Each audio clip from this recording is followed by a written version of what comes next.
Selembar kertas besar yang menampilkan peserta dari setiap akademi ditempel di papan pengumuman. Nah, di bagian kolom Akademi Raja Es mengatakan bahwa mereka hanya memiliki 2 pendekar untuk berpartisipasi dalam festival suci, yaitu Jain dan sebagai kaptennya Sido. Sehingga Rhea di sini sangat marah dan bahkan Lia, Rose, dan juga Allen marah saat membaca artikel itu.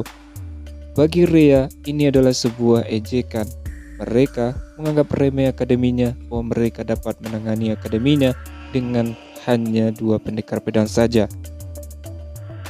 Saat mereka semua gemetar karena marah, Ketua Rhea memburu seorang anggota komite perempuan. Rhea meminta komite itu untuk mengubah susunan pemainnya, yaitu dengan bermain tanpa pemain utama atau kedua dan menjadikan Allen kapten mereka. Bagi Rhea, Allen saja sudah cukup untuk mengalahkan mereka. Namun, komite itu menanggapinya dengan cemas sambil minta maaf dan mengatakan bahwa batas waktu untuk membuat perubahan pada pesertanya telah lewat 2 hari yang lalu. Rhea mulai kehilangan kesabarannya dan Allen hendak mencoba menenangkannya, tapi diganggu. Seorang wanita berjalan mendekati mereka sambil mencibir Rhea. Wanita ini rupanya adalah Ferris Dorhan, Ketua Akademi Raja Es. 2 siswa laki-laki berdiri di belakangnya. Mereka kemungkinan besar adalah lawan mereka hari ini. Urat-urat menonjol di kepala Ketua Rhea. Ia menoleh ke Ferris dan meretakkan buku-buku jarinya. Mereka saling bertukar hinaan tajam selama beberapa waktu. Senyum palsu mereka tak pernah hilang dari wajah mereka. Ketika pertikaian mereka sudah mencapai akhir, Ferris berjalan menuju ruang tunggu Akademi Raja Es bersama Shido dan Jain. Rhea juga mulai bergerak, mengajak Allen dan lainnya menuju ruang tunggu Akademi 1000 Pedang. Dengan begitu, sekitar 30 menit tersisa sebelum pertandingan pertama dimulai, mereka memulai persiapan terakhir mereka. Begitu mereka memasuki ruang tunggu, Ketua Rhea mulai berbicara dengan ekspresi muram di wajahnya. Rhea hanya ingin memberitahu bahwa Ferris ingin menggunakan mereka sebagai ajang untuk unjuk kekuatan. Rhea menduga Ferris mengincar akademi elit yang lebih kuat dan itu bukan akademinya. Lia dan Rose yang mendengar itu cukup kesal karena mereka terlalu dianggap remeh oleh Akademi Raja Es. Rhea mengatakan bahwa Ferris itu sangat licik dan suka berkhianat. Dia tidak akan menggunakan mereka berdua kecuali dia yakin mereka akan menang. Jadi, menurut Rhea, mereka pasti bukan pendekar pedang biasa. Rhea menyuruh Allen agar bersiap-siap karena lawannya hari ini akan menjadi duelis berbakat yang belum pernah dihadapi sebelumnya. Tepat ketika mereka selesai bicara, mereka mendengar penyiar mengumumkan pertandingan pertama antara Akademi 1000 Pedang dan Akademi Raja Es akan dimulai. Sebagai perwakilan dari seluruh kelas di Akademi 1000 Pedang, bagi Allen ini terlalu berat. Jantungnya mulai berdebar dan telapak tangannya mulai berkeringat. Allen berusaha sekuat tenaga untuk memompa semangatnya dan mencapai kondisi pikiran yang tepat. Di sini, Lia menyemangati Allen sambil memegang tangannya. Allen dengan lembut menggenggam tangannya dan mulai berjalan menuju panggung. Di sini, Rhea peringatkan agar sebaiknya Allen tidak kalah. Lalu Allen mendengar penyiar mulai memanggil nama-nama peserta. Setelah didukung oleh timnya, Allen berjalan ke panggung, yakin akan menang. Allen terkejut ketika semua siswa Akademi 1000 Pedang yang ikut menonton bersorak untuk mendukungnya. Allen merasa senang karena sekarang dia tidak sendirian lagi. Allen tidak sabar bisa memenangkan pertarungan ini. Nah, yang akan jadi lawan Allen kali ini adalah Jain Material.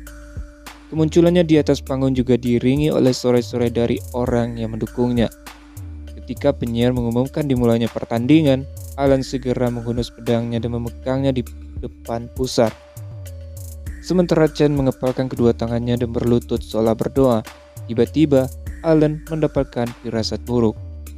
Sebuah celah besar terbuka di udara dan melepaskan sebuah pedang. Bilahnya diputar dan memancarkan semacam tekanan.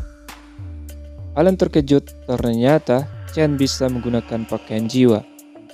Chen membelai pedangnya dengan penuh kasih dan menatap tajam ke arah Allen. Tanpa memberi Allen waktu untuk menenangkan diri, Chen langsung menyerangnya. Dia berlari ke arah Allen secepat yang dia bisa dan menusukkan pedangnya lurus ke depan. Allen pikir dia bisa menahan serangan itu dan memberikan serangan balik ke Chen, tapi dia mendengar ketua Rhea menyuruhnya agar menghindarinya. Namun, sebelum Allen bisa bereaksi, ujung pedang Chen dengan ringan menusuk kulitnya. Sambil tertawa, Chen mengucapkan selamat tinggal, dan kesadaran Allen memudar menjadi gelap. Ketika Allen siuman, dia mendapati dirinya berdiri di suatu tempat yang asing. Allen melihat sekeliling dan menemukan sebuah rumah kecil yang agak kumuh. Satu hal lagi yang menarik perhatiannya adalah angka-angka di langit, dengan menunjukkan waktu 100 tahun. Allen ragu ini dunia waktu. Allen berasumsi ini terjadi karena kemampuan pakaian jiwa milik Chen, yaitu 100 hablet. Allen pikir jika ini memang sama seperti dunia waktu, dia harap bisa memotongnya. Dengan konsentrasi yang cukup, Allen menurunkan pedangnya tanpa menggunakan kekuatan penuhnya. Setelah memastikan itu berhasil, Allen mengurungkan niatnya. Allen baru saja diberi 100 tahun, jadi tidak mungkin dia akan menyia-nyiakannya. Kesempatan ini tidak datang setiap hari, jadi dia memutuskan untuk memanfaatkan dunia ini sepenuhnya. Allen mengayunkan pedangnya setiap hari selama 10 tahun berikutnya. Tak lama setelah dia melewati usia 50 tahun, hasil latihannya mulai terlihat. Allen mengingat kembali prinsip dasar, bentuk, dan esensi dari aliran ilmu pedang yang diceritakan teman sekelasnya di kelas 1A dan berhasil meniru teknik mereka. Teknik itu diantara lain seperti teknik pedang bunga sakura, yaitu Sakura Flash milik Ross Valencia.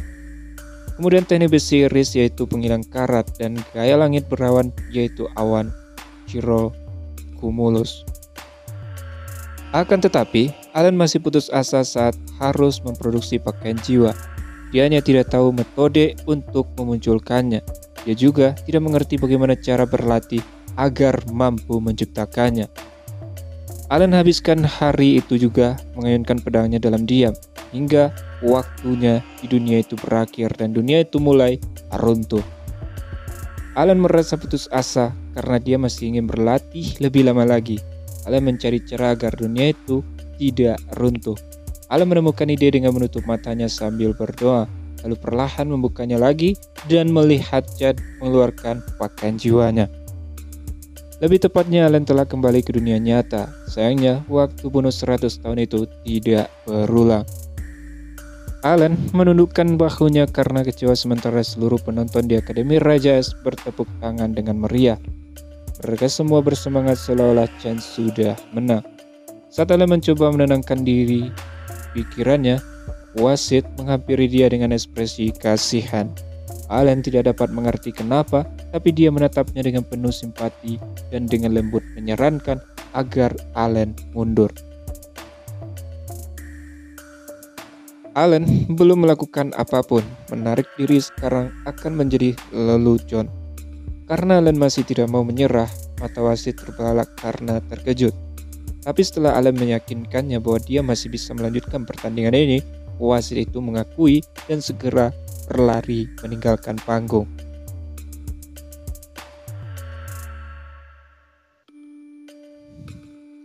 Allen menatap Chen yang tampaknya sudah merasa menang. Entah mengapa, ia telah menyerungkan pedangnya dan membelakangi Allen. Bagi Allen, menyerang lawan saat pertahanannya sedang lemah bukanlah hal yang terhormat, tapi mereka sedang berada di tengah pertandingan. Allen menggunakan teknik rahasia jurus pedang bunga sakura, yaitu tebasan cermin sakura.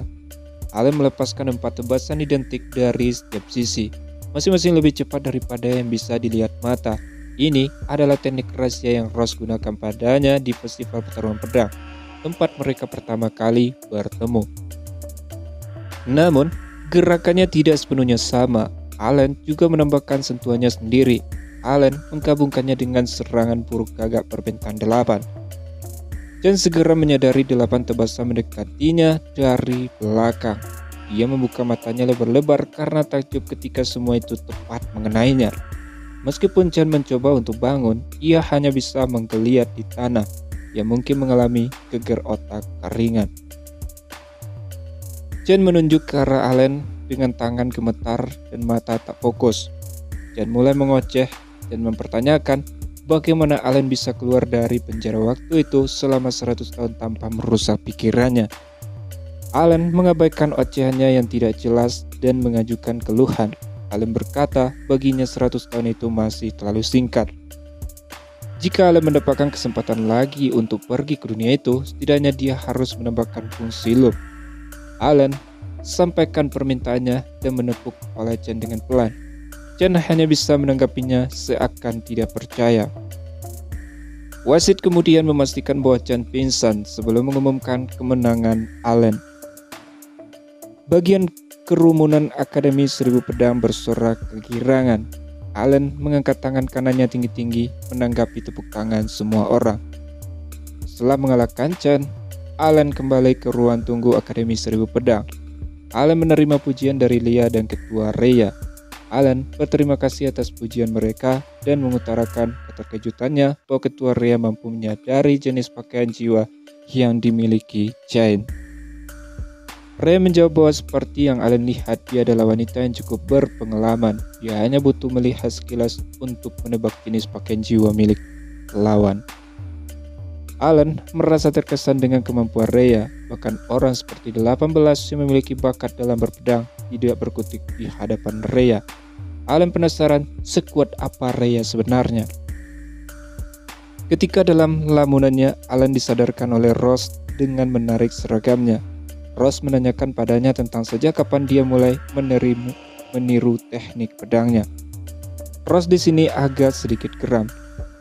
Allen merinci semua yang terjadi selama pertarungan, tentang dia dipenjarakan di dunia lain selama 100 tahun dan latihannya dalam meniru teknik pedang Ross dari ingatannya.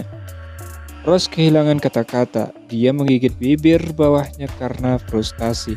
Teknik yang dia pelajari bertahun-tahun dikuasai hanya dengan cara ditiru. Merasa bersalah telah meniru jurusnya, Allen jelaskan bahwa dia tidak meniru jurus Ross sepenuhnya, melainkan menggabungkannya dengan gagak 8 rentang. Namun, bagi Ross itu lebih efektif dibandingkan punyanya. Allen berusaha membuatnya merasa lebih baik, tetapi di akhirnya malah membuatnya terjerumus ke dalam situasi yang lebih buruk. Keheningan yang tidak mengenakan terjadi di antara mereka. Allen tidak tahu harus berkata apa. Lia dan Ketua Rhea menatapnya dengan pandangan sinis, jelas-jelas menuntunnya melakukan sesuatu untuk memperbaiki keadaan ini. Allen memeras otak untuk mencari ide yang bisa membangkitkan semangat Ross. Allen mengusulkan untuk mengajarinya jurus cermin Sakura Slash yang baru saja dia gunakan. Atas tawaran itu, Ross kembali ceria dan situasi kembali menjadi membaik. Tak lama setelah Allen berhasil menebus kesalahan, mereka mendengar suara penyiar berbunyi. Penyiar mengumumkan pertandingan kedua antara Akademi Seribu Pedang dan Akademi Raja Es akan segera dimulai. Dengan dukungan dari Lia, Ross dan Ketua Rhea, Allen sekali lagi menuju panggung, dan lawannya kali ini adalah Shindo. Setelah berada di panggung, Allen mendapatkan dukungan yang meriah dari siswa Akademi Seribu Pedang yang menonton. Nah, berbeda dengan Chen lawan Allen sebelumnya, ia mendapatkan dukungan meriah dari penonton Akademi Raja Es.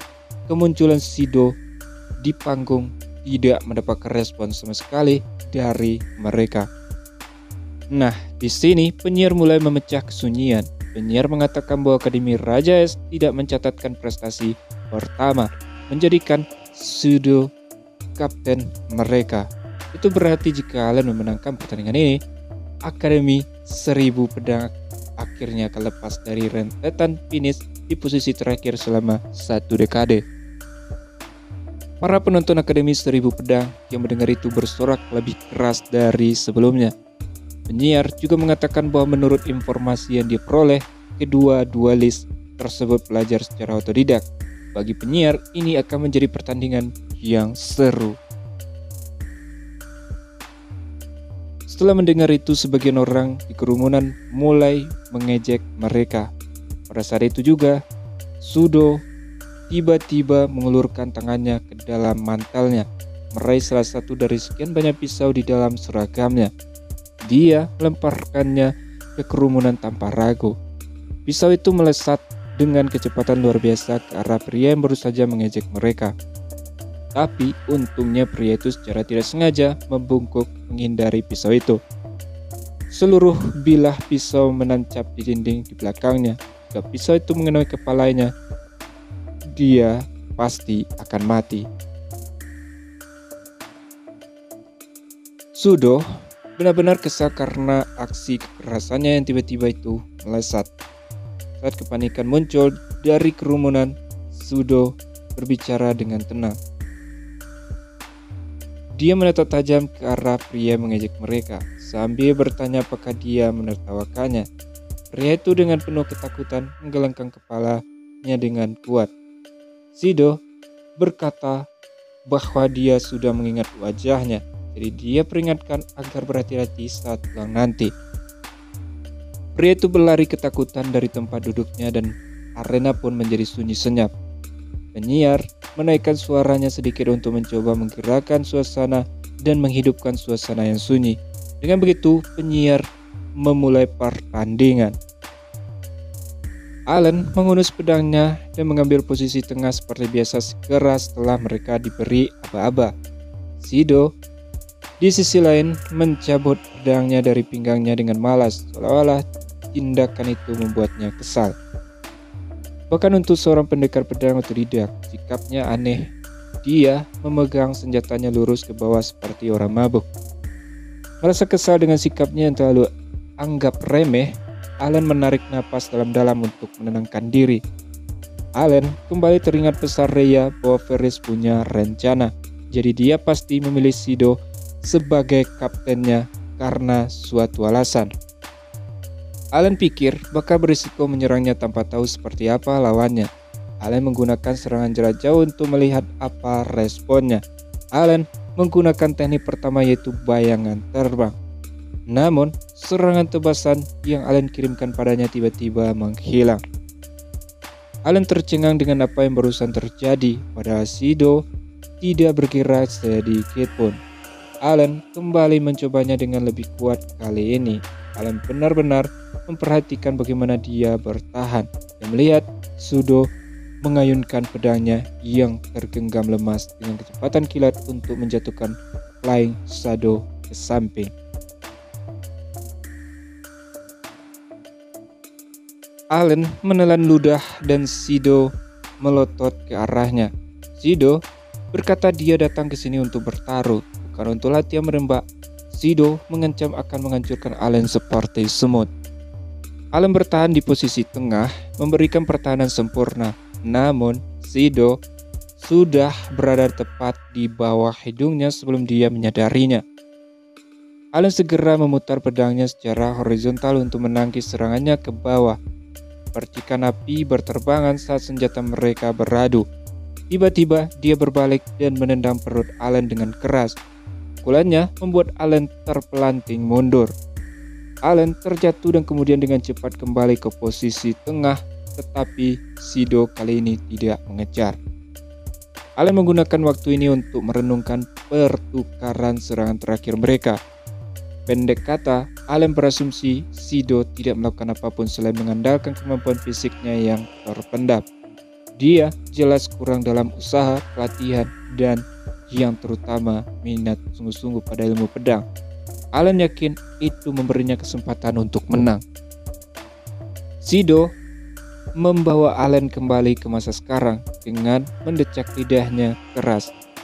Sudo mengatakan orang tidak berbakat seperti Allen tidak akan bisa mengalahkannya. Sudo sambil tersenyum mengusulkan Allen untuk menyerah sekarang. Sebagai tanggapan, Allen mengakui Sido berada di level yang jauh berbeda darinya. Namun, Allen tegaskan dia akan memenangkan pertandingan ini. Kesal dengan kegigihan Allen, Sido menyerbu ke arahnya dengan kecepatan tinggi, memperkecil jarak di antara mereka dalam sekejap. Dia mengayunkan pedangnya hanya dengan kekuatan kasar. Allen menggunakan teknik langit perawan, yaitu awan cumulus. Allen melepaskan 4 serangan tebasan dalam sekejap mata dan menangkis serangan berantai Sido yang mendekat. Sebal dengan ini, Sido melompat tinggi dan menukik ke bawah dengan menggunakan seluruh berat badannya. Allen menggunakan teknik iris besi, yaitu hancurkan besi. Dengan begitu, pedang mereka beradu dan Allen menahan Sido dengan sekuat tenaga. Sido mengupat dengan keras dan melompat mundur setelah Allen menangkis serangannya. Lalu harus mengimbangi kecepatan dengan kecepatan, dan gerakan tercepat Ross akan efektif dalam situasi ini. Allen menggunakan teknik pedang bunga sakura, yaitu sakura petir. Tebasan secepat listrik bertabrakan dengan serangan tarikan Sido. Kecepatan kedua gerakan itu hampir sama, tapi sebenarnya gerakan Allen sedikit lebih cepat. Sido melompat mundur untuk membuat jarak di antara mereka setelah dia memblokir serangannya lagi. Itu menandai berakhirnya gilirannya. Sekarang saatnya Allen menyerang. Allen menggunakan teknik rahasia pedang bunga sakura, yaitu tebasan cermin sakura. Allen mengirimkan 4 tebasan cermin ke bawah dari kiri dan kanan. Sido memanfaatkan sepenuhnya kemampuan fisik elitnya untuk menangkis setiap tebasan Allen. Allen mengakui waktu reaksi dan kecepatan Sido benar-benar luar biasa. Tapi inilah yang dia tunggu-tunggu. Memblokir 4 serangan dari arah berlawanan telah membuat pusat Sido terbuka. Sebagai sasaran dalam pandangan Allen, dia melepaskan 8 serangan tebasan secara bersamaan. Allen menggunakan teknik ke-8, yaitu gagak berbentang 8. Sido menghadapi serangan yang mendekat dan menjatuhkannya satu demi satu dengan kecepatan yang mencengangkan. Namun, menangkis mereka semua dari posturnya yang hancur terbukti sulit. Dan satu serangan berhasil menembus dan menghantam kepalanya. Sido menggerutu, melontarkan kata-kata kutukan sambil memegang kepalanya yang terluka dan melotot ke arah Allen dengan mata marahnya. Sambil menatap matanya secara langsung, Allen mengutarakan isi hatinya. Intinya, Allen mengakui Sido memang kuat, tapi dengan keahliannya, dia yakin bisa mengalahkannya. Sido membuka matanya lebar-lebar, menatap ke langit, dan mulai terkekeh. Dia terdengar seperti orang gila dan mulai mengupat. Dia mengarahkan pandangannya ke arah Allen. Sido berkata bahwa dia benci tatapan mata Allen. Dia bisa melihat kalau Allen benar-benar percaya pada semua omong kosong usaha dan kalian berpedang. Sido menyuruhnya untuk jangan percaya. Sido menggertakkan giginya dan dengan ceroboh melemparkan senjatanya ke samping. Sido di sini masih mengoceh. Bagi Sido, orang yang tidak berbakat seperti Allen, berusaha sekuat apapun akan tetap menjadi sampah. Selesai mengoceh, Sido mengangkat tangannya ke udara. Sido kasih tahu bahwa dia akan menunjukkan pada Allen betapa buruknya usaha yang keterampilan pedangnya saat berhadapan dengan bakatnya yang luar biasa. Tiba-tiba, Allen merasakan tekanan yang sangat besar. Ini adalah ketiga kalinya dia merasakan perasaan ini sejak menghadapi Lia dan Jain. Allen memperkuat pertahanannya dan menggenggam pedangnya erat-erat. Dengan senyum jahat, Sido berteriak dengan menyebutkan kata konsumsi, yaitu Serigala Es Panargan. Dia mencabut sebilah pedang dari celah besar di udara. Bilahnya seputih salju, gagangnya sehitam malam. Itu adalah pakaian jiwa. Pertarungan yang sesungguhnya dan menentukan dimulainya sekarang. Setelah Sido mengeluarkan pakaian jiwa miliknya yang disebut Panargan, Allen menyadari cuaca menjadi lebih dingin. Meski Allen mencoba menganalisis kemampuan pakaian Gio miliknya, Allen dengan cepat diganggu. Tombak sepanjang 2 meter yang terbuat dari es tiba-tiba muncul di udara. Sido melambaikan tangan kanannya dan tombak itu melesat ke arah Allen dengan kecepatan luar biasa. Allen menghadapinya dengan mengayunkan pedangnya ke bawah secara diagonal. Entah bagaimana, Allen berhasil menangkis tombak es itu ke atas dan membuatnya terpental. Allen berbalik ke arah Sido, tapi dia sudah tidak ada. Allen mendengar suaranya di belakangnya. Dia mengayunkan pedangnya ke arah Allen. Allen membuat keputusan cepat untuk mencoba menghindari dengan berguling ke depan, tetapi dia terlambat. Pedang Sido berhasil mengiris punggung Allen. Sebagai respon, Allen segera melompat dan memfokuskan pandangannya padanya. Sido kembali meluncurkan 2 tombak lagi ke arah Allen. Karena tidak bisa menghancurkan tombak es itu, Allen memutuskan menghindari tombak itu dengan terus berlari. Sido mendekati Allen dengan 1 langkah dan melepaskan 4 serangan tebasan yang sangat cepat. Allen menggunakan teknik langit berawan yaitu awan cumulus. Allen mengerahkan teknik tercepatnya, mencoba mempertahankan diri. Tapi Allen gagal menangkis tebasan terakhir yang mengakibatkan hantaman kuat ke bahu kirinya. Allen berpikir bahwa Sido semakin cepat dari sebelumnya. Allen merasa pertandingannya nampak tidak ada harapan, tetapi dia tidak bisa menyerah. Semua penonton dari Akademi Seribu Pedang telah berteriak memanggilnya sekeras-kerasnya sejak awal pertandingan, mengharapkan Allen memenangkan pertandingan ini. Jadi, Allen harus menang demi mereka, tetapi dia belum menemukan apapun yang bisa dia manfaatkan untuk mengalahkan Sido. Allen menggertakkan giginya karena frustasi.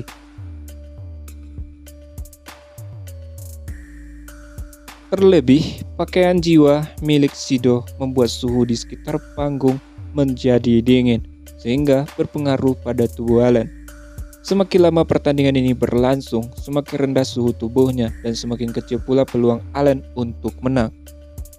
Allen perlu menemukan cara untuk mengakhiri ini selagi dia masih bisa mengendalikan tubuhnya. Tiba-tiba, dalam situasi yang sulit, Allen menyerang Sido. Allen menggunakan teknik ke-8 yaitu gagah berbenteng 8. Allen hanya menghasilkan melancarkan 6 tebasan dengan keterampilan itu. Tidak seperti biasanya yang 8.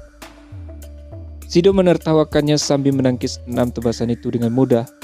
Dengan kemampuannya yang sudah menurun sampai sejauh ini, Allen pikir dia tidak mungkin menang dalam pertarungan langsung. Itu berarti dia hanya perlu menyerangnya dengan serangan kejutan. Allen menghabiskan sekitar 5 menit mempersiapkan serangan bulan kabur. Dia berbagai tempat sepanjang panggung sambil terus menangkis serangan Sido. Sido berjalan perlahan ke arah Allen sambil dengan tenang memegang pedangnya di bahunya, yakin akan kemenangannya. Pada saat akhirnya jebakan telah terpasang, Allen tetap berdiri di tengah dan memperhatikan. Tiba-tiba, Sido berhenti mendadak. Sido ternyata menyadari jebakan yang dipasang oleh Allen. Dengan satu gerakan, Sido membuat jebakan itu mengiris udara dengan sia-sia. Allen menendang tanah dan mencoba melompat ke belakang, tetapi dia kehilangan keseimbangan. Kaki kirinya sudah tidak bisa digerakkan. Bisa dibilang, radang dinginnya sudah menyebar. Tak menyia-nyiakan kesempatan, Sido melayangkan tendangan depan ke perut Allen. Dia mendengar suara retakan tulang yang mengerikan dan menggulung di tanah seperti bola. Sido tertawa terbahak-bahak saat dia tanpa ampun menginjak wajah Allen dengan kakinya. Lia dan Ross menatap Sido dengan haus darah di mata mereka. Setelah menunjukkan ekspresi yang tak terlukiskan, dia menggaruk pipinya karena malu. Sido berpikir akan membunuh Allen dan menyodorkan pedangnya ke tenggorokan Allen. Lia dan Ross yang melihat itu terkesiap. Melakukan apapun yang dapat membunuh lawan adalah melanggar aturan festival suci 5 elit. Lia dan Ross meminta wasit menghentikan Sido. Lia dan Ross keduanya pucat dan wasit melompat ke atas panggung dengan panik. Akan tetapi, tidak mungkin dia akan sampai pada mereka tepat waktu. Di sini, Allen pikir dia akan mati. Radang dingin yang diderita sudah parah sehingga dia hampir tidak bisa bergerak. Namun, mengingat kaki Sido berada di perutnya, bergerak pun mustahil. Sido tertawa terbahak-bahak dan mengangkat pedangnya. Pedangnya, yaitu panargan, melepaskan hembusan udara dingin yang besar dan Sido melontarkannya ke tenggorokan Allen dengan kekuatan dahsyat. Allen pikir inilah akhir perjuangannya. Latihannya selama miliaran tahun yang ia jalani tetap saja tidak bisa mengalahkan pendekar berbakat. Allen minta maaf pada Lia, Ross, ketua Rhea, ibu Paula, dan ibunya. Ini seperti akhir bagi Allen. Pedangnya telah terhempas dan dia bahkan tidak bisa menggerakkan satu jari pun. Tetapi Allen tidak akan membiarkan dia mematahkan semangatnya.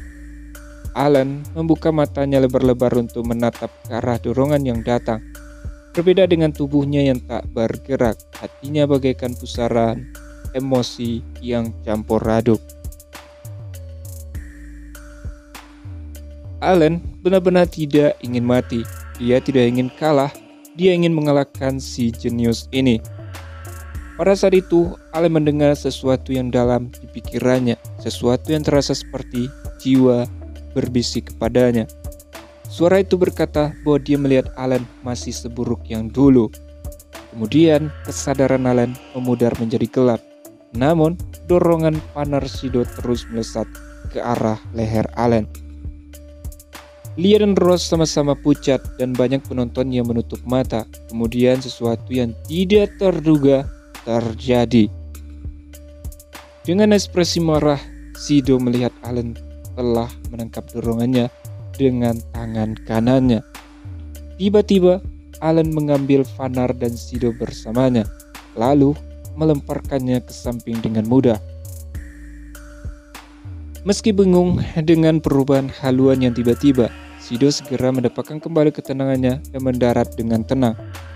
Udara dingin panargan terbelah dan memperlihatkan Allen berdiri mematung.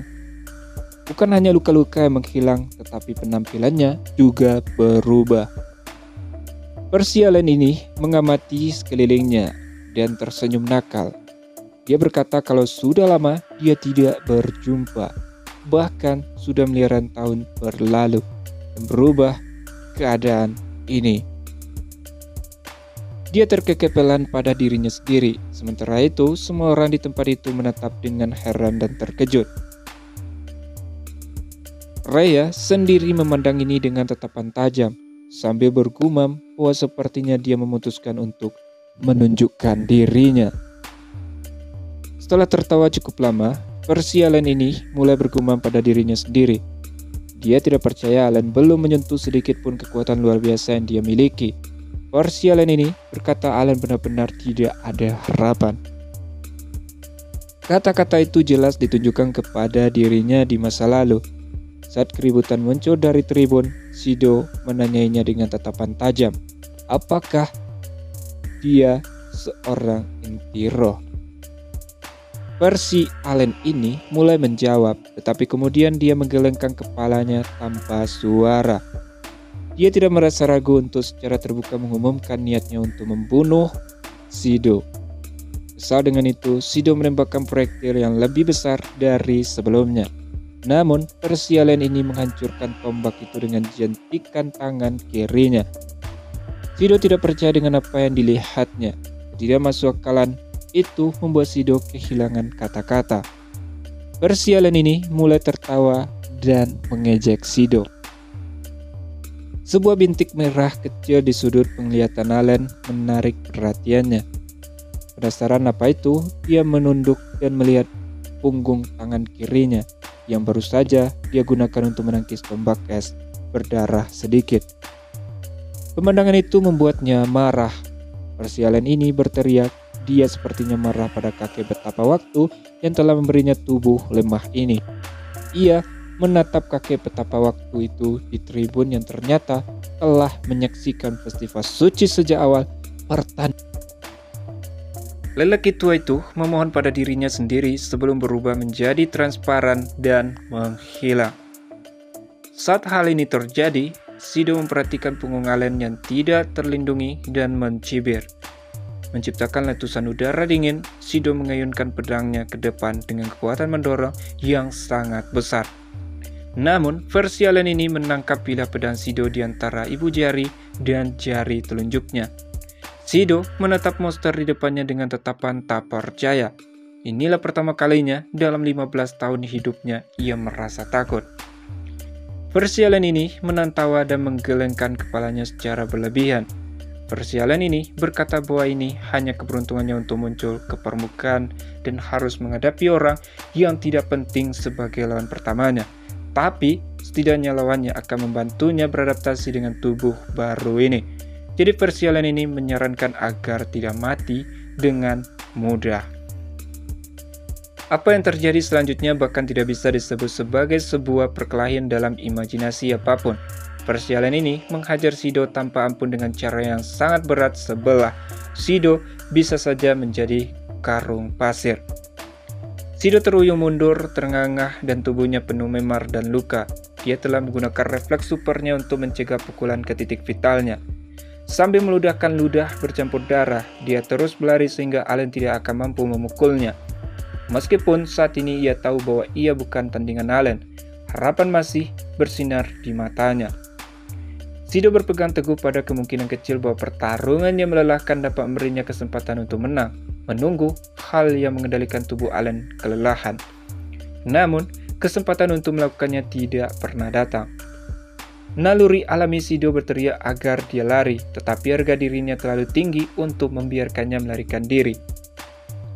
Sambil melepaskan serangan yang sangat cepat, Allen berkata dengan santai bahwa dia merasa senang mengenal Sido. Menyadari serangan ini akan menghancurkan tubuhnya, Sido mengerahkan teknik pertahanan terbaiknya. Dinding es raksasa muncul di hadapan Sido.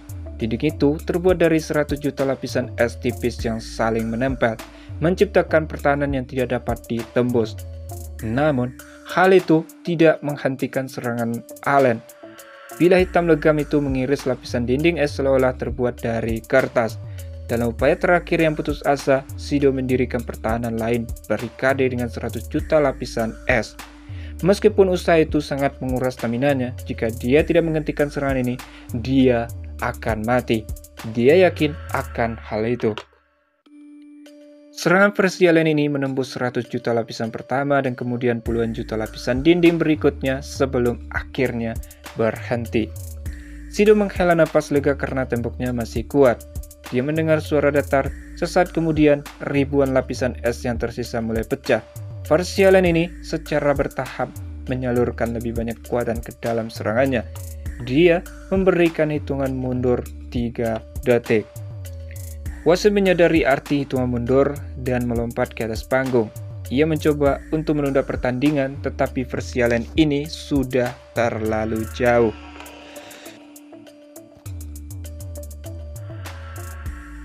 Dorongannya menembus lapisan es terakhir dari 200 juta lapis dan terbang langsung ke jantung Sido. Sido menggunakan refleksnya yang luar biasa untuk memutar tubuhnya, nyaris menghindari serangan langsung ke jantungnya. Sebaliknya, pedang hitam itu menembus dalam ke bahu kanannya, dan gelombang kejut dari serangan itu membuat lubang di dinding tempat kejadian. Seluruh udara keluar dari paru-paru Sido, dan hantaman keras di belakang kepalanya membuatnya tak sadarkan diri. Gembira karena sensasi pertempuran pertamanya setelah sekian lama, Allen mendekati lawannya yang tumbang. Dia memegang pedang hitam kedua. Dia tertawa seperti anak kecil yang polos di hadapan Sido yang terdiam, lalu mengangkat pedangnya tanpa ragu-ragu. Lia memaksa masuk di antara mereka berdua dan meminta Allen untuk berhenti. Tindakan dia ini sudah terlalu jauh. Baginya, ini tidak seperti Allen yang dia kenal. Lia bertanya siapa versi Allen ini sebenarnya.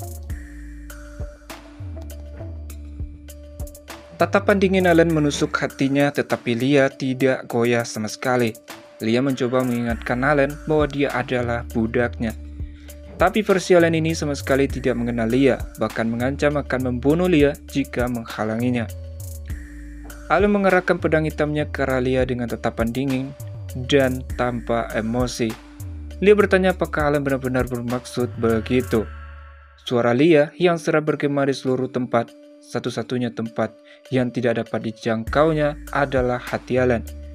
Meskipun begitu, dia terus memohon padanya. Air mata mengalir di sudut matanya. Dia tidak berbicara kepada Allen di depannya, tetapi Allen yang dikenalnya. Lia mengingatkan kembali tentang kenangan saat kebersamaan mereka dan seolah-olah berhasil. Porsi Allen ini mulai kesal dan menyuruh Lia agar diam. Allen mengangkat tinggi bilah pedang hitamnya dan mengayunkannya ke arah dada Lia. Tapi terus memohon agar Allen kembali menjadi anak baik yang dia kenal. Tiba-tiba lengannya berhenti berayun dan senjatanya terjatuh dari tangannya. Dengan wajah penuh penderitaan, Allen memegangi dadanya dan berlutut. Versi Allen ini berkata jika dia punya tekad yang cukup kuat untuk merebut kembali kendali dirinya, dia seharusnya menunjukkannya dari awal. Versi Allen ini mendesah sebelum akhirnya lemas. Dan Allen kembali ke jati dirinya yang asli. Lia bergegas menghampiri Allen dan membaringkannya di pangkuannya. Napasnya pendek. Dalam keadaan setengah sadar, Allen mengulurkan tangannya ke pipi Lia. Allen minta maaf karena telah membuat Lia takut. Lia menggenggam tangan Allen dengan lembut dan tidak melepaskannya. Lia menjawab bahwa dia percaya pada Allen. Allen di sini berterima kasih telah menyadarkannya, dan kemudian Allen kehilangan kesadaran sepenuhnya. Saat itu sekitar tengah hari, 2 hari setelah kerusuhan di Festival Suci, sebuah pertemuan darurat di antara para ketua Akademi 5 elit diadakan di aula pertemuan Eva di tengah Aures, ibu kota Kekaisaran Lienkar. Semua orang yang berkumpul di ruang VIP adalah orang-orang yang memiliki pengaruh besar di negara ini. Ketua Rhea dari Akademi Serbu Pedang hadir di sana. Begitu pula Ketua Ferris Dorhen dari Akademi Raja Es. 3 ketua lainnya juga hadir bersama dengan wajah-wajah terkemuka lainnya. Mereka berkumpul untuk membahas pertandingan kedua dari Elite 5 Holy Festival yang pertemukan Allen Rodol dan Sido Jukurius. Ada 2 pelanggaran aturan yang jelas sehingga mereka harus memutuskan hukumannya. Nah, seorang pria tua yang mengendalikan rapat ini, dia mengumumkan kalau Sido mendapatkan hukuman diskor selama 1 bulan. Dan semua ketua 5 elit menyatakan tidak keberatan dengan keputusan itu. Setelah memutuskan nasib Sido, mereka beralih ke topik terpenting hari itu. Nah, para ketua elit ini diberi waktu 30 menit untuk membahas tentang Allen. Apakah dia akan dijatuhi hukuman berat atau dikeluarkan? Setelah keempat orang lainnya mendukung pengusiran Allen dari akademi, Rhea sendiri ia menyuarakan keberatannya. Menurut Rhea, Allen tidak bertanggung jawab atas ini, karena waktu itu ia kehilangan kesadaran. Namun, tidak ada dari mereka yang mau mendengarkan Rhea. Bagi mereka kehilangan kendali terhadap diri sendiri, itu sudah tidak dapat diterima. Rhea kehilangan kata-kata setelah menerima teguran keras seperti itu.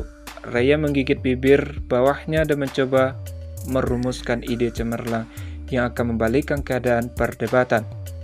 Seberapa keras pun ia berpikir, ia tidak dapat menemukan ide apapun, apalagi ide yang bagus. Kerja otak bukanlah keahliannya, dan dia juga tidak pandai bicara. Meyakinkan para ketua yang semuanya ahli dalam seni berdebat secara objektif sulit. Karena sangat menyadari kekurangannya, Ray segera meninggalkan gagasan meyakinkan mereka dengan kata-kata dan memilih metode paling dasar dan primitif yang dia ketahui, yaitu dengan cara mengancam mereka. Ray mengancam mereka jika Allen dikeluarkan, mereka semua harus berhadapan dengannya. Mereka mendengar ancaman itu menelan ludah. Tidak ada seorang pun di ruangan itu yang tidak tahu tentang teknik tinju hitam milik Rhea. Secara logika, ini tidak lebih dari sekedar ancaman. Tidak mungkin seorang akan menjadikan elit 5 akademi sebagai musuh untuk melindungi satu siswa. Resikonya jauh lebih besar daripada manfaatnya. Namun, tidak ada satupun kursi yang akan mengabaikan Rhea. Saat dia mengancam mereka, sebuah insiden memalukan dari masa lalunya muncul di depan mata mereka. Saat itu, Rhea masih menjadi seorang pelajar. Semuanya bermula ketika sebuah organisasi kriminal menengah bernama Crimson Rain melukai seorang teman dekatnya dengan serius. Rhea menjadi marah setelah mendengar berita itu dan menyerbu markas mereka sendirian setelah memaksa semua orang yang mencoba membujuknya untuk tidak melakukannya. Menjelang akhir malam, Crimson Rain yang telah mengintai para kesatria suci selama bertahun-tahun telah sepenuhnya dibasmi. Itulah contoh paling terkenal dari kecakapan bertarung Rhea. Kursi-kursi lainnya terdiam saat timer berbunyi. Kini setelah waktu yang diberikan telah berlalu, lelaki tua yang mengelola rapat itu berdehem. Pemungutan suara yang akan menentukan nasib Allen telah dimulai. Apakah mereka setuju atau tidak Allen dikeluarkan? Hasil pemungutan suara sekarang menunjukkan 2 suara pendukung dan 2 suara menentang. Dengan pendapat yang terbagi rata, suara penentu jatuh kepada Ketua Ferris dari Akademi Rajas. Bukan hanya lembaganya yang menjadi korban dalam kasus ini, tetapi Ferris dan Rhea juga telah bertengkar seperti kucing dan anjing sejak masa akademi mereka. Namun, Ferris menyeringai, memberikan suara yang berlawanan dengan apa yang diharapkan semua orang. Ferris menentang keputusan itu, membuat keempat kursi lainnya berseru kaget dengan jawaban itu. Orang tua itu segera mengumumkan hasil pemungutan suara, karena kubu yang menentang memperoleh lebih banyak suara, Allen Rodolph akan tetap terdaftar.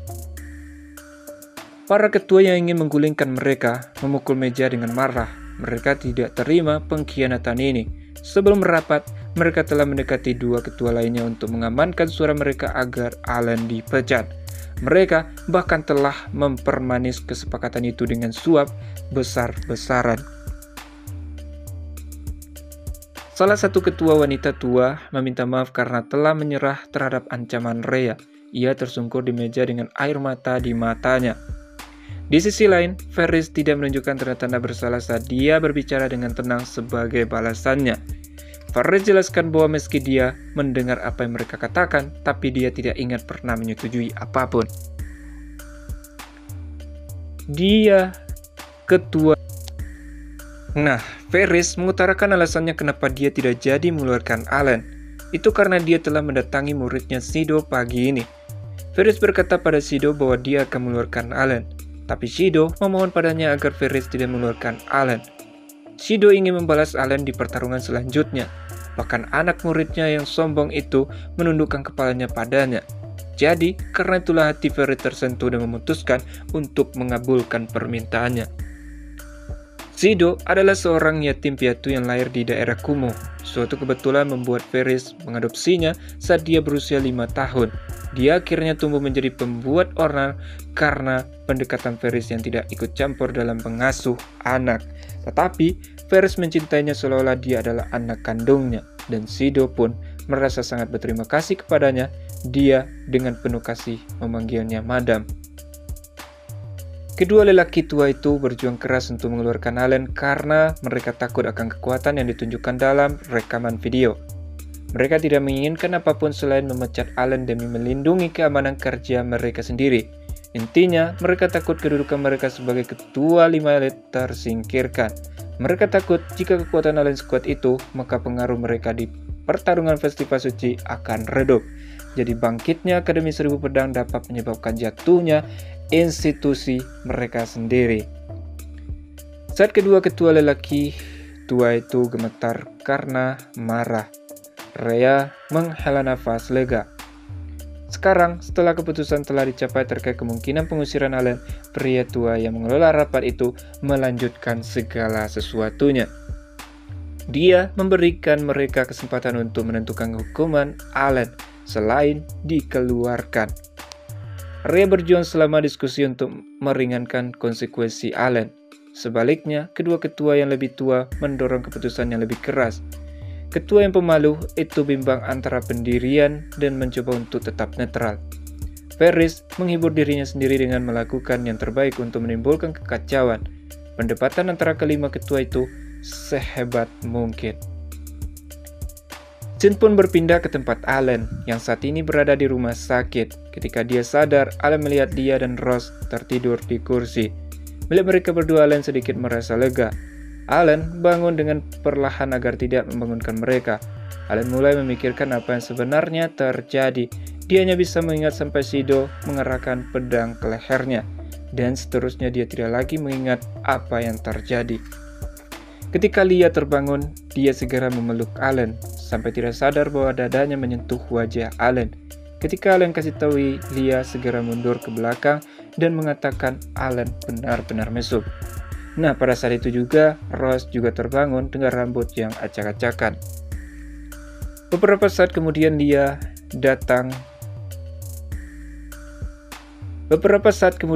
Rhea datang ke ruangan mereka dan memberikan Allen kado berisi buah pisang. Singkatnya, Lia dan Rose ingin tahu apa yang akan terjadi pada Allen. Mereka khawatir Allen akan dikeluarkan. Rose di sini mulai menjelaskan tentang rapatnya dengan para ketua elit dan perjuangannya dalam mempertahankan Allen. Jadi Allen hanya mendapatkan hukuman diskors selama 1 bulan. Bahkan Lia dan juga Rose mendapatkan hukuman yang sama. Di sini, Allen jelas menentang itu karena mereka tidak ada kaitannya dengan dirinya. Namun bagi Lia dan Rose, hal itu tidak masalah. Rhea jelaskan mereka dihukum karena tidak bisa mengamankan salah satu tim mereka yang kehilangan kendali. Jadi intinya karena mereka diskor, mereka masih bisa keluar kamar, yaitu dengan cara bekerja menjadi tukang sihir. Mereka akan bekerja sukarela tanpa digaji. Tapi Rhea ingatkan agar mereka berhati-hati terhadap organisasi hitam, kelompok kriminal berskala besar yang telah menimbulkan kehebohan di negara ini dalam beberapa tahun terakhir.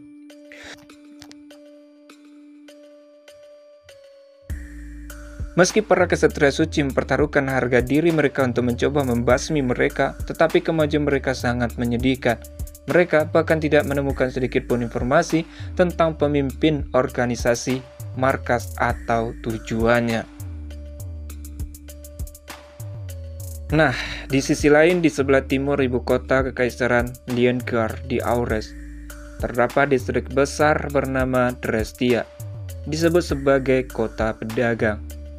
Saat itu baru lewat pukul 2 pagi, di jalan belakang yang sangat sepi bagi Drestia, seorang pemuda melolong seperti orang gila dan terus-menerus menendang seorang pendekar pedang di tanah. Atasan pemuda itu memanggilnya setelah menyelesaikan pekerjaannya di daerah itu. Pemuda itu berhenti menendang dan tersenyum. Permintaan maafnya sungguh tulus meskipun setelah tindakan kekerasan yang mengerikan itu. Kemudian bersama 10 orang temannya yang semuanya berpakaian serba hitam, pemuda itu melompat ke dalam kereta yang telah dipersiapkan sebelumnya. Mereka membawa kain kafan yang berisi harta karun emas dan perak yang sangat banyak. Itu adalah gerutuan dari kelompok berpakaian hitam yang dikenal sebagai organisasi hitam. Di antara kelompok ini ada satu peluru khusus yang selalu kembali ke senjata. Pemuda itulah yang selama ini asik menendang-nendang tubuh tak bergerak itu ke tanah. Nama pemuda itu adalah Dr. Rhea Barton, sang anak ajaib yang pernah kalah duel dengan Allen Rodol. Oke guys, cukup sampai di situ dulu pembahasan kali ini. Terima kasih sudah nonton sampai habis.